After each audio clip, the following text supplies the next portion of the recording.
আমি অনেক অনেক ছেলে আলহামদুলিল্লাহ আমার মহব্বত করে আমারে যদি কেউ জিগায় যে হুজুর এই গুনাহ ছাড়বার কথা একবার মনে হয়, আবার গুনায় জড়াইয়া পড়ি, কি করব? বা মাঝে মাঝে সিদ্ধান্ত নেই ভালো হয়ে চলবো, আবার 15 দিন পরে 20 দিন পরে আবার টেম্পার জায়গা পারি না, কি করব? তা আমি সবসময় বলি চেষ্টা করবা কোনো আল্লাহওয়ালার কাছে আসা যাওয়া করতে।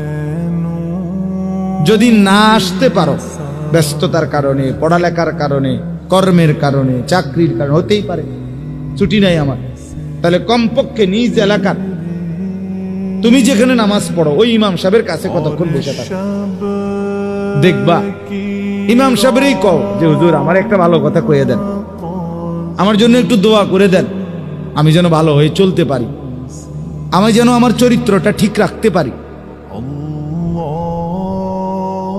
হ্যাঁ, মাওলানা মারুফ এই মাত্র বলল, নবম শ্রেণীর ছাত্রের কথা বলছে কিনা বলেন, আমি যেই ছেলের কথা শুনছি এতক্ষণ 15-20 মিনিট মোবাইল বললাম যে কথা, এও এরকম কথাই কইছে, একই কথা।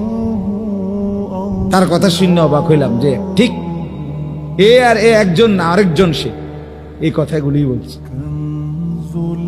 নষ্ট চরিত্রের কথা, জঘন্যতা কোথায় নামছে? উঠতি বয়সের ছেলে মেয়েদের চরিত্রহীনতা, নির্লজ্জতা, অসভ্যতা, এটা আপনারা যারা একটু বুঝের মানুষ, মুরব্বী আছেন, জাগো বয়স 40-এর উপরে, আপনারা স্বপ্নে না, স্বপ্নের রূপেও যদি কিছু তাই ওইখানেও পাবেন নাই। আমার সমাজের, আমার দেশের, আমাদের অঞ্চলের সর্বত্র উঠতি বয়সের ছেলে মেয়েদের হালাত কি? শুধু চুলের ফ্যাশন আর জামার ফ্যাশন না, না, অসভ্যতা আরো অনেক গভীর পৌঁছে গেছে, যেখান থেকে ফিরে আসা বড় কঠিন হয়ে দাঁড়ায়।